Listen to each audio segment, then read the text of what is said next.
China, the next shale gas superpower? That was the headline of a story that ran in the national interest in 2013, at a time when it looked like China might be the next country to go fracking and to go shale after the United States. In fact, the first paragraph of the story reads like this: shale gas sparked an energy revolution in the United States, helping end a reliance on imports and making the nation an energy superpower. China's own shale revolution, the world's largest energy consumer, is seeing its production targets rapidly evaporate as it confronts enormous technological and market challenges. What we're going to talk about now for our last panel is about why hasn't that happened in China? Why is it that China, which has enormous shale natural gas and also shale oil reserves, in fact, some say may have shale natural gas reserves larger than the United States, why hasn't this caught on in a country that, again, finds itself in a situation very similar to the United States in the 1970s? Sharply rising demand, low ability to meet that demand through domestic supply, through conventional means. Why hasn't China turned to gone the unconventional route?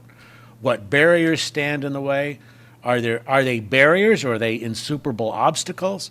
That's what we're going to talk about here at the end. We've got two experts to shed some light on this whole conundrum, and maybe also, I'm hoping, offer up a couple of solutions and new directions.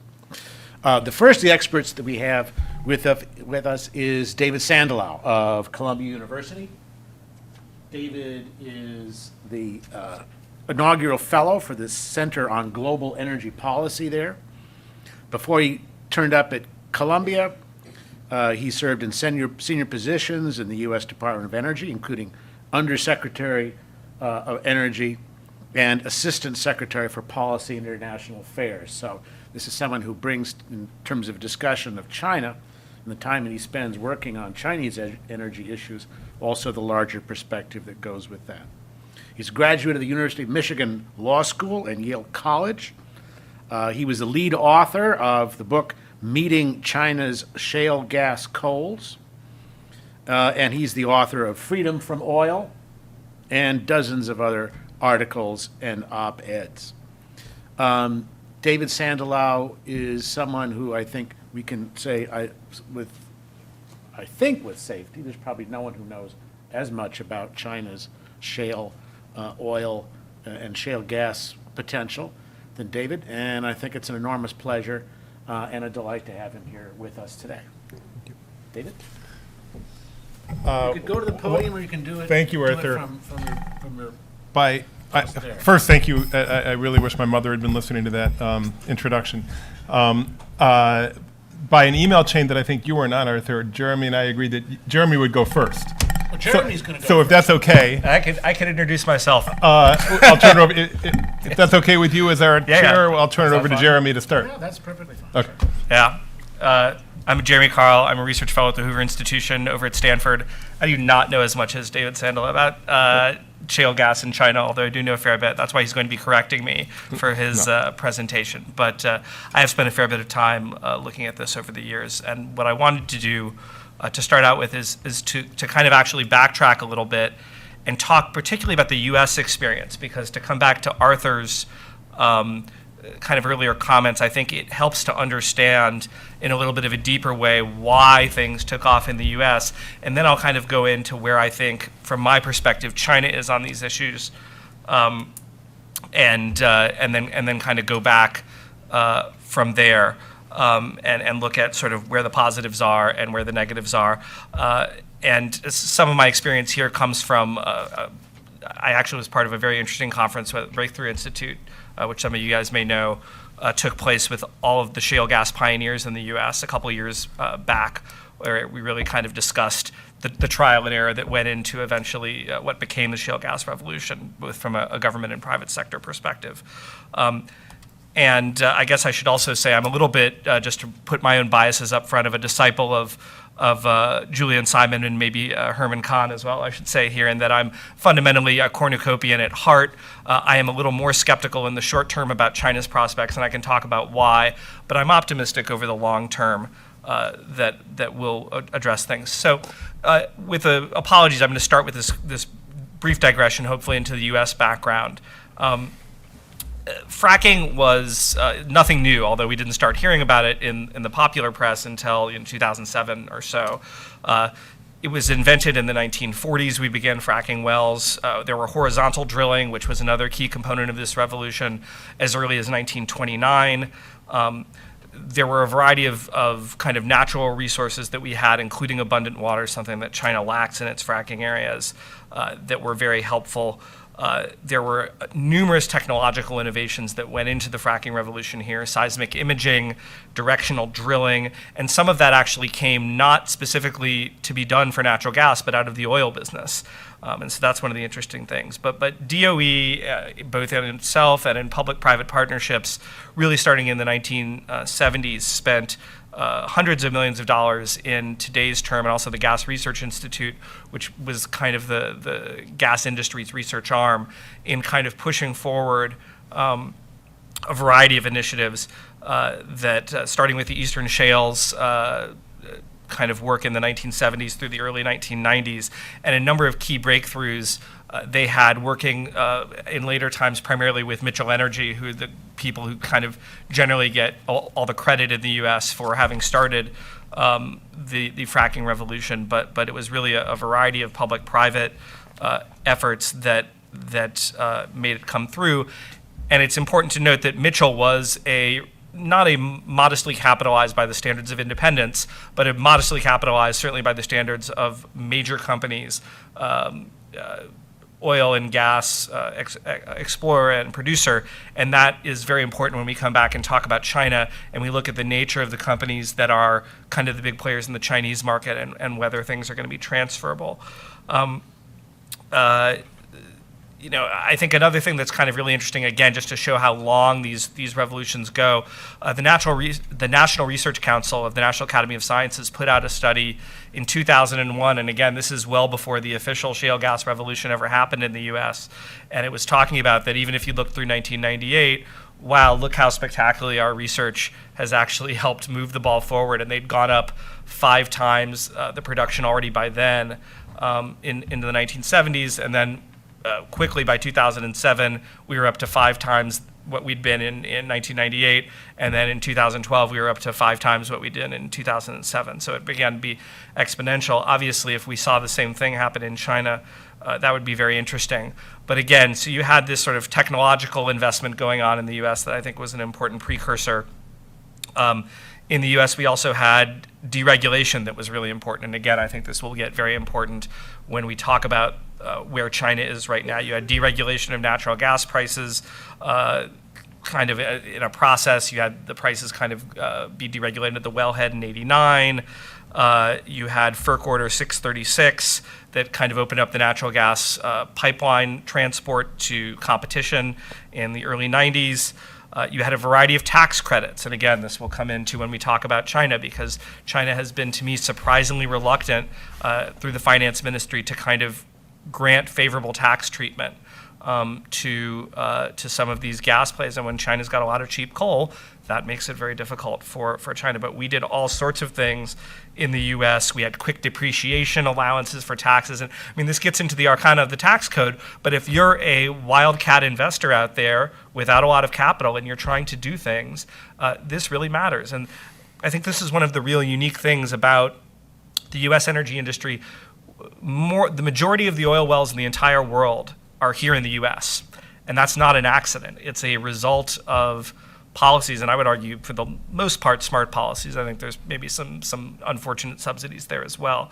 But this kind of real push to explore and to try is very much a function of our system, and I'm not sure that the conditions on the ground right now in China are kind of equate to that. But anyway, Mitchell ended up getting sold to better capitalized company, Devon, and then sort of things went from there. They were able to explore more. Mitchell, for example, had really drilled mostly vertical wells and had just had the capital to do, I think, 4 to 6 horizontal wells. And then when Devon bought them, a much bigger company, all of a sudden the capital was there to drill a lot more of these directional drilling. That really kind of opened up.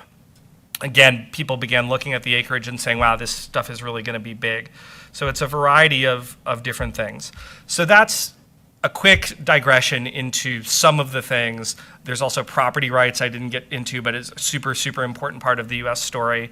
But there are a lot of unique conditions we have in the U.S. And I think as a quick headline, we don't have all that in China right now. And I'm sort of surprised that as best I can tell, they're not really moving as fast towards some of those things as I might have expected them to do, given, and I share Gal and others' skepticism about some of the climate imperatives, that these are really going to be dispositive for China. But I do think in terms of the local pollution and some of those slides that were shown, I mean, they have substantial domestic motivation for local pollution to move away and to diversify into natural gas. And in that context, and in the context of the very expensive imports of natural gas from anywhere else and potentially insecure, it's been surprising to me they haven't moved a little quicker. But let me first start out and then talk about where I think China has positives right now, and then I have a bigger list of where I think the problems are, and we can kind of go. So first of all, China has the world's largest shale gas resources. You can kind of see disputes, but 31 trillion is the cubic meters is one of the numbers that gets bandied about. These have been revised up and down. Like a Simonian, I'm a little skeptical of resource numbers anyway, and they tend to always be higher as we find out though over time, and not lower. They have this imperative to get off coal, which I think is a long-term motivation for it, or at least not to be as dependent as they are currently on coal. Domestic prices in China for this stuff, I mean, people, we can frack a well at $2 in the United States, and that's great, but you don't need to be anywhere near that price in China to be certainly competitive if your competition is imports. Obviously, you need to be a little lower if your competition is domestic coal. There's the oil thing. Arthur touched on this, but there's tremendous, just as we've seen, a lot of the global drop in oil prices due to what we have done using a lot of the same hydraulic fracturing technologies to do oil. There's that possibility for China as well. It's interesting that China is engaging in a lot of resource mercantilism in North America right now. Their resource mercantilism in Africa got a lot of play a few years ago, but if you look, there are $44 billion of Chinese investments in North American energy to the 5 years to 2013. Not all of that was successful, largely due to a variety of things, cultural factors, miscommunications, lack of capitalization of certain things, but that's not a trivial amount of money. Gas is really important for manufacturing. I worked in the past closely with the governor of a very big petro state here on energy policy, and I can tell you that one of his big priorities for natural gas and natural gas development is because it had absolutely, the fracking revolution had been an incredible boon for manufacturing in his state. Well, China manufactures a few things, and they should be very interested in kind of having those sorts of low prices. The southwestern Sichuan Basin, which is the Sichuan Basin being their kind of largest gas reserve by some amount, is good, and it's relatively well supplied with infrastructure. It does have some technical challenges associated with it, but it's promising. I'd say betting broadly against innovation is in general a bad bet, and I'd say, another thing, and I hate to kind of close with this as a positive, but I do think it's a positive if all you're concerned about is getting gas out of the ground.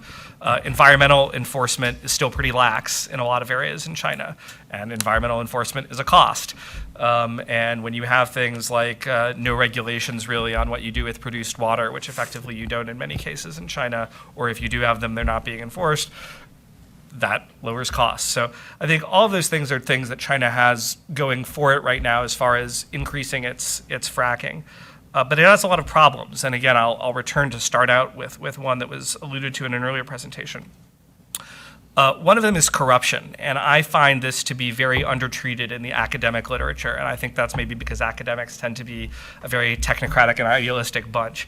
But I think when you look at Zhou Yangkang and Liu Tianan, and they came up earlier, these are major people. I mean, Zhou Yangkang basically ran China's energy industry with his family to a very, to oversimplify for some time. And Liu Tianan, similarly, I mean, a very, very senior person. When you have this sort of corruption getting in the way of reform, I think that becomes a huge problem. You saw this pop up in things when China did its first shale gas auction a couple years back, and they ended up getting 60 bids, and I love this. This is from an academic paper. It's actually a good academic paper, so I'm not going to mention who wrote it, but there was this one sentence that I sort of found amusing as somebody who deals a little bit in the real world. It said, the bidding results are peculiar in several aspects. First, the national oil companies did not win any of the blocks, and none of the auction winners had any experience in oil and gas exploration and development. Well, let me tell you something. Coming from Silicon Valley, we call that a feature, not a bug, okay? That was intentional. I dealt with this same thing. I spent a lot of time on the ground in India looking at their energy sector. You had the exact same thing happen in India's coal block auctions. You had the same motivation going on where they wanted to push out, get more development going on. They did the same sort of auction process. It went to friends and family of people who were in power who didn't have any experience, and oops, surprise, you didn't actually get a lot of development as a result of that. But I'm sure a lot of people got paid. How am I doing on time, by the way? Okay. Other things, not working so well with others. There's a big Chevron PetroChina Chuandongbei natural gas project. There are arguments between PetroChina and Chevron about how they're going to go about that. I'm not clear as to who's at fault or whether anybody's at fault. I mean, people just sometimes have technical disputes, but given the problems that China's having bringing things online, I'm surprised they haven't been able to kind of overcome that to a degree. Water scarcity, I think this is probably the trickiest problem for them to solve right now. I mean, in terms of it being a real problem that can't just be wished away through some structural reform. To reach a production target that they've sent for a few years in the future. Now, this is a published number. Again, as a technological optimist, I think this would go down over time, but a number that was bandied about was it would require 13.8 million cubic meters of water. For comparison, the entire Chinese industrial sector uses only 35 BCM of water. So a substantial portion you're talking about of water as compared to the entire Chinese industrial sector would need to be used. The Sichuan and Tarim basins, where most of the gas is, tend to be dry, they're mountainous. Again, I think these problems can be addressed, but those are real problems that are not really the fault of anybody in China. Another problem is engineering talent, and there have been some layoffs recently, obviously, in the US, so this is not quite as severe as it used to be, but really all of the fracking expertise to some degree, to a first approximation, I think, was out here in North America. And if you're going to take an engineer off a politically predictable and safe project here in the US to put them into a very speculative play in China where they may not know the resource and they may not know the geology, which is different, it becomes difficult to justify at times. Pipeline infrastructure, big problem. Again, this is something that gets bandied about a fair bit. Parts of the Sichuan Basin are reasonably well supplied with pipeline infrastructure, but again, it's nothing like the US. And some of this has to do with some of the market factors that I discussed earlier in terms of US regulations that caused us to build a lot of pipelines, just like we have a lot of wells, and build a big infrastructure and make it open access and open competition. And they haven't done that in China. Most of Chinese gas has been unassociated methane and not associated with ethane, butane, or some of the other more profitable types of natural gas that you can use for some of these industrial processes. That's been a challenge. The U.S. has just been more aggressive about trying to diversify its energy bets. Does anybody know Project Gas Buggy? Does anybody get some bonus points? Has anybody ever heard of that?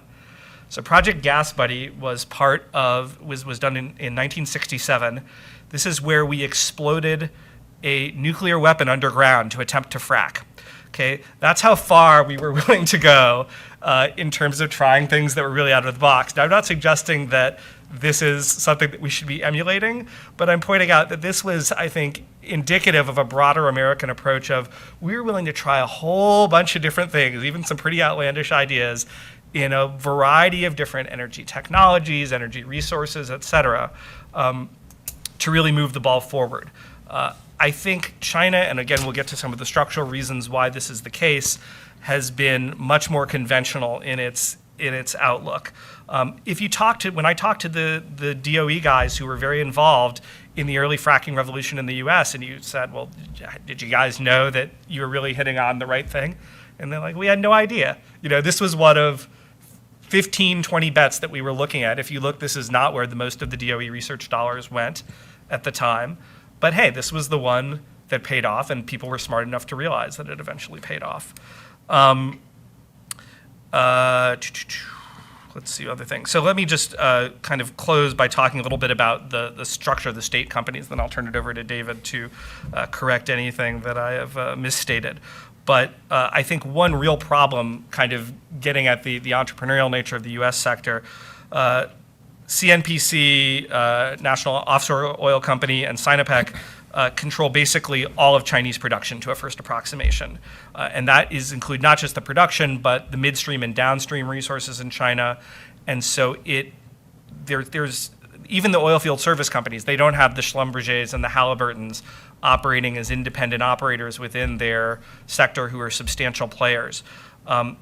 You have these big behemoths with government-appointed CEOs and a fair bit of corruption involved, as we talked about earlier.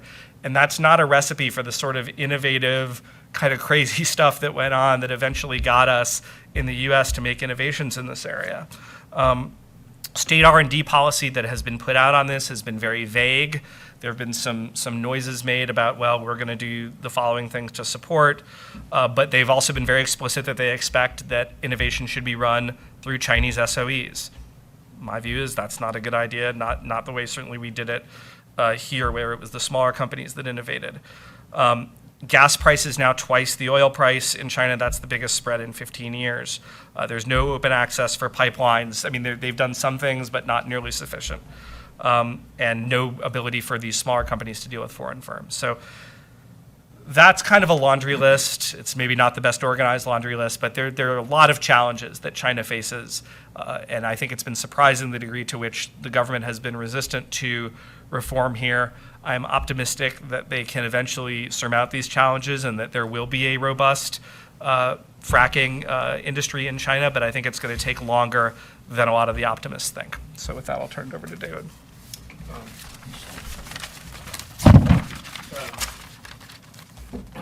In the interest of full disclosure, Jeremy actually told me he was going to go first, and I forgot. So David was sorry that his mother wasn't here to hear his introduction. So just in case Jeremy's mother is here, I wanted to let you know that he is a research fellow at the Hoover Institution. And before that, he worked at the program on energy and sustainable development at Stanford. He has a degree from Kennedy School of Government, as well as a PhD from Stanford. He's the editor of a number of books, including Conversations about Energy, How the Experts See America's Energy Choices. And his writings appear in the New York Times, Wall Street Journal, Time Magazine, National Review, The Economist, and a number of other newspapers and magazines, too numerous to mention. So, Mrs. Carl, wherever you are, that was She'll be sufficient. pleased. Thank you. Now, David, you don't need an introduction now, so why don't you go ahead? Thank you. And Jeremy, that was a great presentation. I can't think of a thing to correct in anything you said. In fact, I'm going to go over much of the same ground. And I do have pretty pictures to go along with it, so hopefully that will keep you from falling asleep as we do this. And we'll find out whether there's any points of difference or disagreement. I'm not sure that there are. I like to start my presentations about China with a picture of the Shanghai waterfront, roughly the first summer that I ever visited there. In the summer of 1981, I managed to get myself on an exchange program at in Shanghai, East China Normal University in English. It was one of the first exchange programs between the U.S. and China after normalization of relations. And it was hard at that. It's hard for people to believe right now when we have hundreds of thousands of students going back and forth between each country, but it was hard to find an exchange program. And that summer in Shanghai, there was exactly one international telephone line in the entire city that we could use to call back home. We would take a cab to the Huping Fangdian every weekend, and that was the only place that we could make a telephone call back home. So that's Pudong in 1983, 2 years after I was at the same place today. So in my adult lifetime, the Shanghai waterfront has gone from that to that. And I show those pictures actually to make a couple of points. One of them is don't underestimate China and what it can do. I worked for I worked for 4 years, the great honor of working for Energy Secretary Stephen Chu for 4 years. And he's an amazing man who was the winner of the Nobel Prize in Physics. And I'm not a physicist or a scientist by training, and I worked for him for a couple of months. We were spending, a lot of time together, and a number of times he used the phrase existence proof. He would say, that's an existence proof for this, or that's an existence proof for that. And I didn't know what he was talking about. And so one day I said, Mr. Secretary, what's an existence proof? And he said, oh, it's a very simple physics concept, David. It just means if it happened, then it's possible. If it happened, then it's possible. That's an existence proof. This is an existence proof of the ability of this country that we're talking about today to make extraordinary change. So when there's skepticism about, for example, China's ability to develop its shale gas, or China's ability to control greenhouse gas emissions, or China's ability to do all kinds of things, I say look at that. But they make another point about this, which is that takes a lot of energy. And we've already been talking about that today, but the growth curve of China's energy is absolutely extraordinary over the course of the past couple of decades. So, by the way, is, of course, the rate of economic growth and the decline in poverty. I mean, this has already been referred to, but the Chinese government in the past several decades has conducted the most successful anti-poverty program in the history of mankind, and improving the lives of countless hundreds of millions of people. But it takes a lot of energy, which is mainly what we're here to talk about. And here's the composition of that energy in primary energy: about 2/3 coal, 20% oil. Natural gas, which is the yellow right there, is 5%, which is significantly less than the world average in natural gas, which is 24%. So China is underutilizes natural gas compared to the rest of the world, and there are significant advantages in utilizing natural gas. And that's mainly what this panel is all about.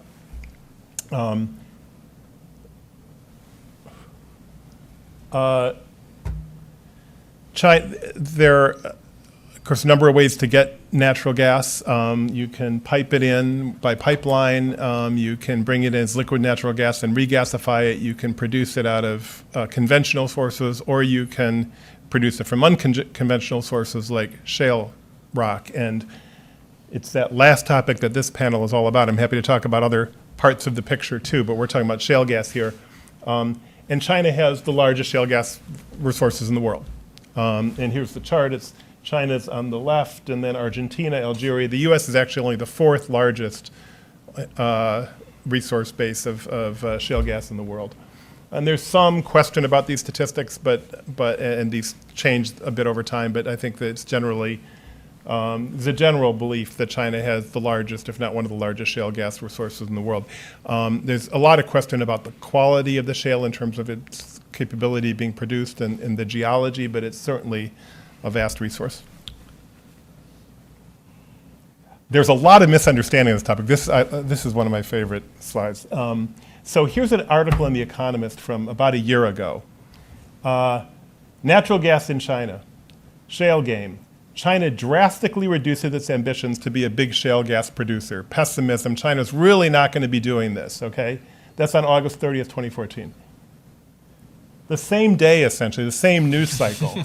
Reuters, drilling furiously, Chinese energy giants turn upbeat on shale gas. And I would just note, this isn't a projection about the future from these two Western sources. They are reporting on what they think is happening, and they have exactly opposite takes on what they think the Chinese government is doing.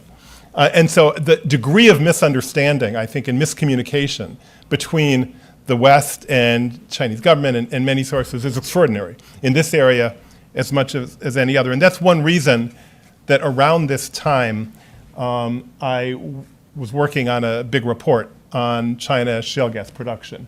In English, it's Meeting China's Shale Gas Goals. Here's the Chinese language version of the report. Here's the English language version in my hands. If you're interested in a copy, you can go to our website at Columbia U Energy. It's ColumbiaEnergyPolicy.edu. ColumbiaEnergyPolicy.edu is the website for our Center on Global Energy Policy at Columbia University. The Center on Global Energy Policy at Columbia University, it's got both the English language and the Chinese language version of this. I'm really delighted that one of my co-authors on this report, Jingchao Wu, is right here. Jingchao currently works at the Brattle Group in Washington, D.C., and when you mistakenly said that I know more about this topic than anybody in the room. It's just to put Jingchao on the spot. He's the one who really knows more about this than anybody else. So he should be up here, but he is a hugely valuable member of our team on this. So the first question we looked at in this report was what led to the shale gas revolution. We were looking at our basic line of analysis, what led to the shale gas revolution, what are the barriers in China in light of that, and what are recommendations that we could offer in order to help address these barriers. And a number of these factors Jeremy has already touched on. I'll just list them with a few comments. The first kind of premise is we have a large and we have a high quality shale resource, and it wouldn't have happened without that for sure. We have a competitive market system. The dynamism of our market system is incredibly important. And it's kind of apocryphal in this industry, but the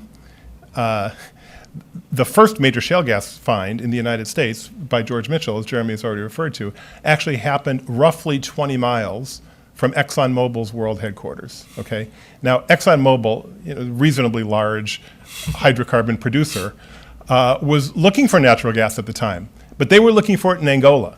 Okay, somebody else found it 20 miles from their world headquarters, okay, and started making money on it.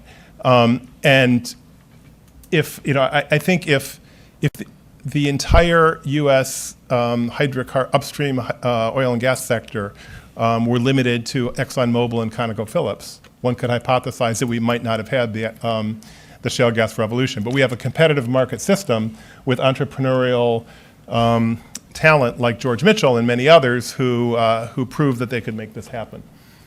We have private property rights. That's one of the premises, and in particular here, we have the ability to transfer subsurface rights and a whole system. People are called landmen in the industry, and they go around and they buy up area and they buy up mineral rights near where oil and gas development potential is, and we have a market, and it allows us to efficiently deploy capital. Federal government support for R&D, Jeremy's already talked about this, but for several decades, the federal government invested heavily in R&D, or invested in R&D on a continual basis with the Eastern Shale Gas Project and others. And I've read the output of the Breakthrough Institute study that Jeremy said he attended the workshop for, and they have quotes from some of George Mitchell's people saying, without the federal government, this wouldn't have happened, was their role. Federal tax incentives played a big role. There were tax credits for shale gas that ran from the late 1980s to the early 2002, roughly, somewhere in there. So the federal government was subsidizing with tax credits the production of unconventional gas. And by the way, I'll make a comment that's more about the U.S. political dynamic than the China, but it's kind of interesting. Since Jeremy works for Hoover, kind of an interesting point. But there's a lot of anti-federal government rhetoric in our political dynamic right now. I mean, particularly you hear a lot of presidential candidates and a lot of the majority on Capitol Hill going, we need to shrink the federal government, that type of thing, and get government out of the way.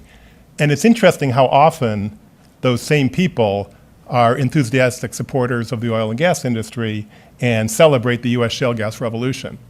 I think it's an interesting question for those people who are, in the think tank world, who interact with politicians, to try to figure out how to educate on this topic, and how can we make clear that the federal government played an extremely important role, and maybe this rhetoric about getting the federal government out of the way may not accord with the actual reality of this industry.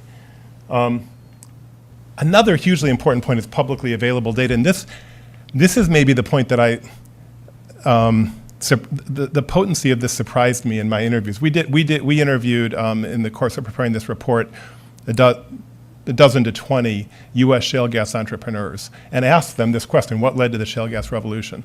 And I was struck at how many people said publicly available data was important, and that's partly the U.S. Geologic Service and what they have available, but much more than that. In most states in the U.S., when one produces oil or gas, you need to disclose that to the state taxing authorities, and they often put that information on websites. And that means that the landmen are able to look in the publicly available records and figure out where oil is being produced. And there's some gaming of this system, by the way, but basically it's a system that compels people to, under penalties, a risk of fraud penalties, to disclose what they're doing. And that means people know where the fines are being made, with some delay, but they know. And we're going to get to this, but in China, all this is a state secret, which is a big problem. But in the United States, we have publicly available data about where the oil and gas is, and that makes a big difference. We have an extensive pipeline network, and I think this made a big difference when shale gas was produced. They were able to put the gas right into an extensive pipeline network. And then finally, we have an entrepreneurial culture in the United States, which is something, by the way, we certainly share with China. Both China and the United States have a very entrepreneurial culture, but we have extremely entrepreneurial culture. We reward that. And not every country in the world does, but I think, so we identified those factors. I think they're roughly the factors you had, Jeremy, and others may be able to point to other factors, but we thought these were the most important for the U.S. shale revolution. So then we asked, okay, what are the key barriers to growth in China? And then the first one that came to mind in kind of our interviews in China was high initial production costs. And people often pointed to this, and the figures are pretty astounding. It's been very, very expensive to produce in China. In a way, that's not surprising, because early energy technology is often more expensive. And you need to get to scale in order to bring down costs, and China's at a very early stage of using this technology, but the costs are extremely high, and they continue to be pretty high.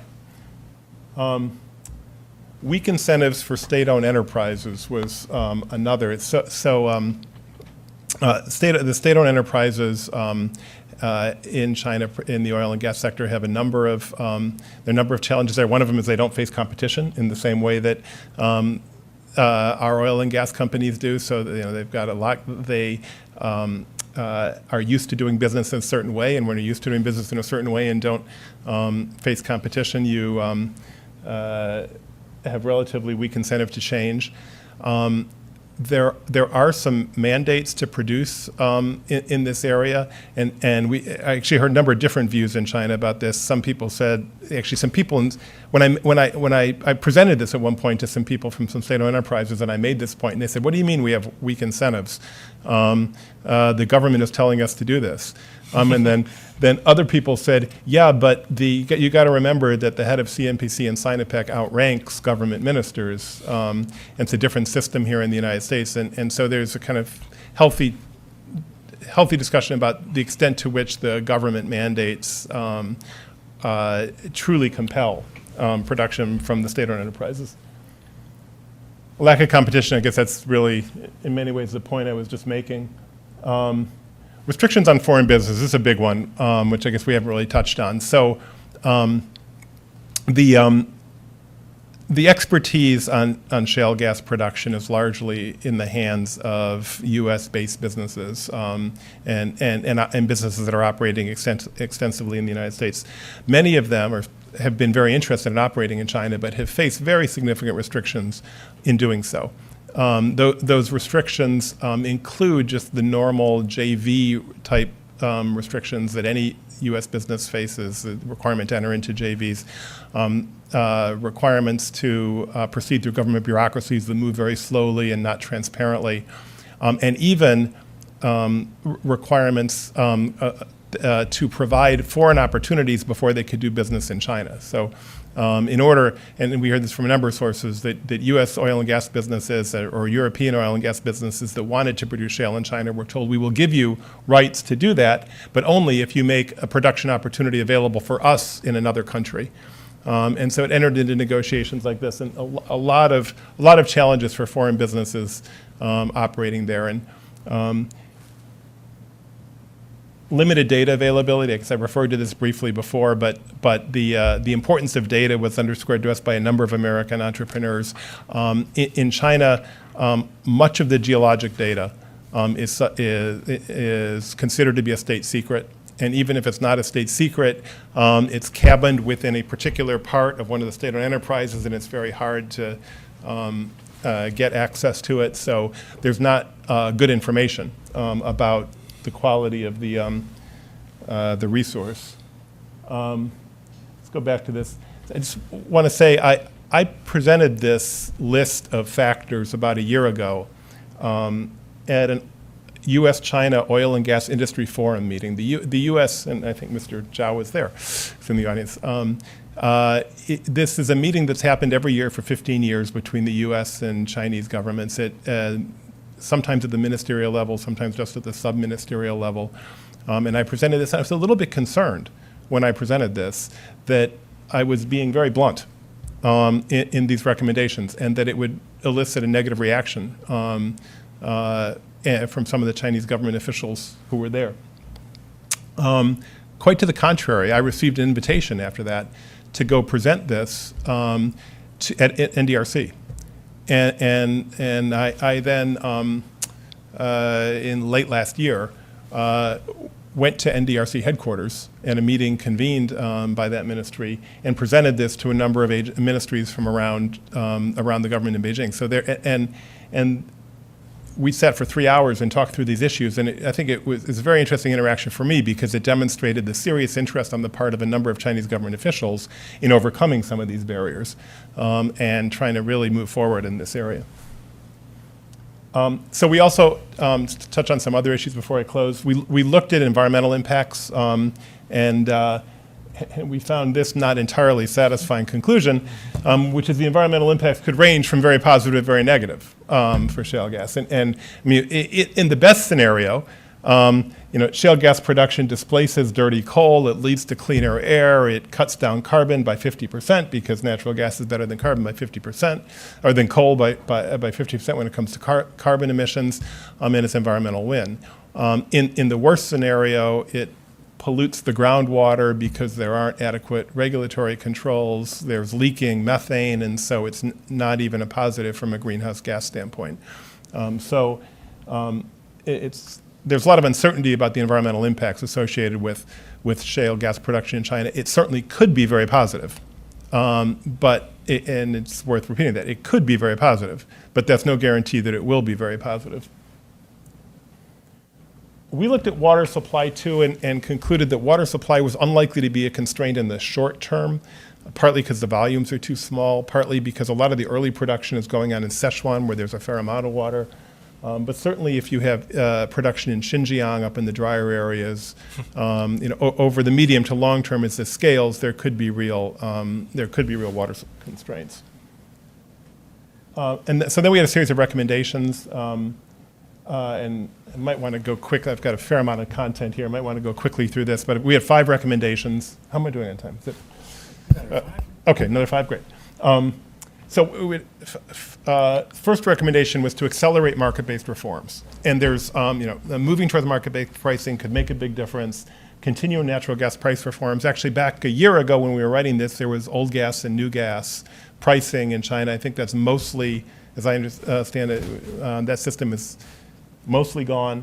But there continues to be natural gas price, setting, continuing the reforms, speeding pipeline reforms. There's CNPC has historically controlled the pipelines. There's no independent pipeline regulator in China, and so having open access to pipelines with an independent regulator like we have in the United States would make a big difference in terms of investment. And there's a lot of concern that even if one produces natural gas from shale in China, that pipeline access is going to be a big challenge.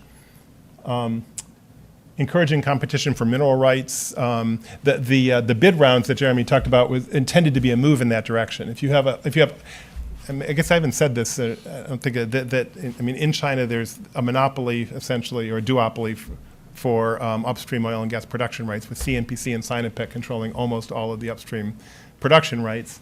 The bid rounds were intended to move some resources away from the oligopolists. There's a lot of complaint about only relatively poor plots being put into the bid rounds, but if you can move within the Chinese system towards more competition for upstream mineral rights, that would be a very good thing for producing the industry. Improving data availability would certainly be a big plus. So all of that was in the category of market-based reforms. Providing a clear roadmap for foreign companies would really make a big difference, because and this is the point that I make to Chinese colleagues in conversation, that there's a lot of competition for the expertise of these foreign companies in producing shale gas around the world. Argentina has pretty significant shale gas resources, Algeria and others. The world isn't necessarily clamoring to come to China to offer the technology here. And if China is going to attract both the expertise and the capital to produce their shale gas resources, it has to provide a clear roadmap for those companies who are in business to make a profit. And one of the tools for doing this is developing a model production sharing contract. And the production sharing, China has a long history of production sharing contracts between foreign oil and gas producers and domestic companies, but they're geared towards conventional oil and gas, and they need to be amended for shale gas. And we got into a fair amount of detail in our report about this topic, and including longer production period, no relinquishment obligation, and a right to participate in other hydrocarbons. And I can talk about those, but we even have the outline of a model PSC in our report. And then using rolling overall development programs. Overall development programs are a tool that that has historically been used in China for oil and gas production, but again, they don't fit very well with unconventional oil and gas, and using a different form would make a big difference. So here the two recommendations I've just gone over: accelerating market-based reforms and providing a clear roadmap for foreign companies. We had three others: building regulatory capacity. It's really important as China scales up its shale gas production that it have the regulatory capacity to promote positive environmental impacts instead of negative environmental impacts. Investing in innovation. One point I heard a lot is that it will not be possible to simply take the same technologies that are used in U.S. fracking and move them to China, that there's going to need to be localization, that everything from just trucks that can handle the mountainous Sichuan terrain as opposed to the flat Oklahoma and North Dakota terrain, that doesn't seem like it's difficult innovation, but that type of simple innovation will be needed. And then more complicated innovation to deal with the different geologies will also be required. So investing in innovation is going to be really important.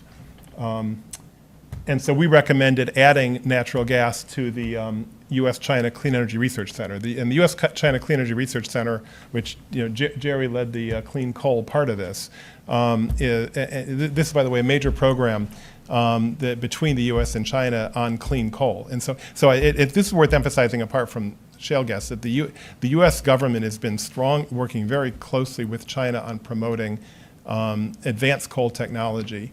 And this U.S.-China Clean Energy Research Center has been one way that that's happened. And we recommended adding shale gas to this program. And final recommendation was coordinating among ministries. This is a perennial challenge. And one thing I heard a lot talking to different players in China is the Ministry of Land and Resources doesn't talk to NDRC, doesn't talk to the Ministry of Finance, and so there's a lot of discoordinated policies, and finding some way of coordinating among ministries would make a big difference. So I'll end where I started. It's, you know, I think we've just seen a lot of challenges, but never say never when it comes to China's ability to move forward. It's extraordinary what this country has already demonstrated. Thanks. Thank you, David. Questions from the audience? Gal? I don't dispute the issue of capability. Why don't you start over with the microphone? Yeah, I think that there's no doubt that if there is will, there is way, and certainly there is will right now, and a lot of it I think comes from what I call the Sputnik effect. You know, the Chinese are it drives them crazy that America can do it and they can't. It's like almost a national obsession. So put it aside. The question is if the economics really make sense in light of the fact that they're sitting next door to two of the largest reservoir of natural gas, both in Russia, Turkmenistan, now potentially Burma is becoming a source and is connected to the southwest. So I guess my question is, putting aside the fact that they can do it, but do they really need to do it? If you consider Russia and Turkmenistan to be super reliable suppliers, then no. I would not consider, particularly given Russian behavior, them to be at all reliable supplier. I think Putin made a huge, huge strategic mistake vis-a-vis Europe in kind of waving a flag, basically saying, you know, hey, you can't count on me, right? Like I'm going to play games. I think that the Germans would beg to differ with you. There has not been one issue of reliability in supply of gas to Germany. There was a reliability of supply problem with Ukraine that doesn't pay for the gas. If you don't pay for the gas, then there is a problem. There is a little more going on. I mean, we shouldn't probably educate this all here, but I would say Europe hasn't done anything to disturb the Russians, and that's not an accident. So I would say that there's a little bit of a variable confusion there, and I think the issues with Ukraine were more than just about payment. So, you know, I think beyond that, I think that ultimately fracking will make a lot of sense, but I don't think that if I were China, I would be putting all my bets on Russia and Turkmenistan, and I think that my view is probably also the view of Chinese leadership. Yeah, I think Jeremy's exactly right in that. And also just to recall this, that currently China uses 5% of China's primary energy is from natural gas, and the global average is 24%. I mean, there's a lot of room for growth in Chinese natural gas, and a strong interest on the part of the leadership in growing the use of natural gas. I think they would like to grow it from all sources. Yeah, I mean, they did a big deal with Russia, right? But I mean, I just don't think that they want me to depend on that. And am I not correct that even with the Russian pipeline deal, which is supposed to ship, what is it, about 66 billion cubic meters, that even so, it's only in the end by 2030 going to meet about 10% of China's natural gas needs? Yeah, it's and only in the Northeast, by the way. So Right. I mean, right. So and I moderated a panel on this sometime recently, and I asked the panelists to predict when the first molecule of gas would flow from Russia to China, and the median was around 2025. So it's not happening right away. Other questions?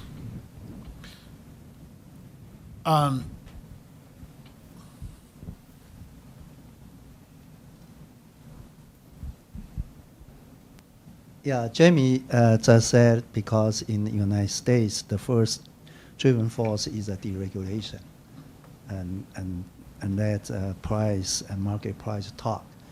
The question is because that is increase the natural gas price, so maybe we need a more other environment regulation and policy, and to encourage people or customer to use natural gas. So build up the natural gas market. I wouldn't disagree in the Chinese context. I mean, simply because, again, climate issues aside, and I know that some people here will not want to put climate issues aside, but there is such a negative externality to the local pollution in China from coal that I would think that they would be doing anything in their power to diversify into natural gas, especially because I know for high-skilled foreign professionals, some of whom I know and I'm sure many of whom you know, getting them to relocate to some Chinese cities, especially if they have families, young children. The pollution is a big issue. So it becomes as China becomes a global, increasingly global competitor, solving this problem by solving the coal problem from a local pollution perspective is very important. So, I might not favor such a heavy-handed approach to certain things in the U.S., but I think in China it would make a lot of sense to do that. Yeah. And for David, I think you are right, because we like to see the, break up the monopolized the market in China natural gas development. And my question is, because now the China have geological data, but not released to the public and to the the company they like to involve in the shale gas development. And another is because for these giant three, they have already the land they occupy, because they say they have a right to develop, but they are not, they just occupy, they don't develop. And so do you think they have another way we can force these giant three to do it? Otherwise, do you think we have a time period, 10 years, if you don't develop natural gas or oil in this land, you have to let other company to do it?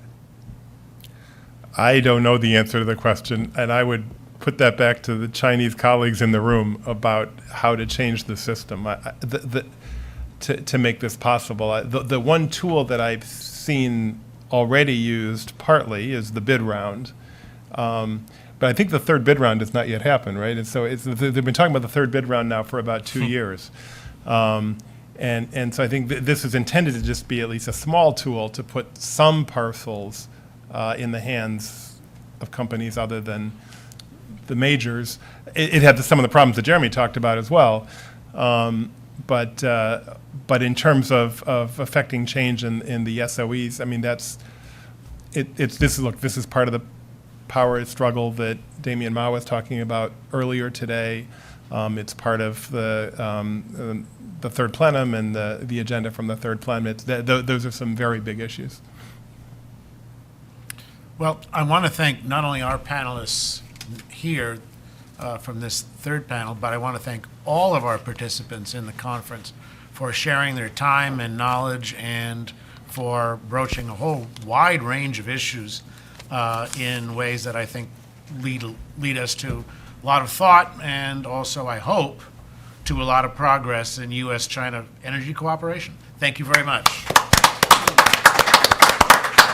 And thank you for organizing this, Yeah, Arthur. thank you. Thank you very much. My pleasure.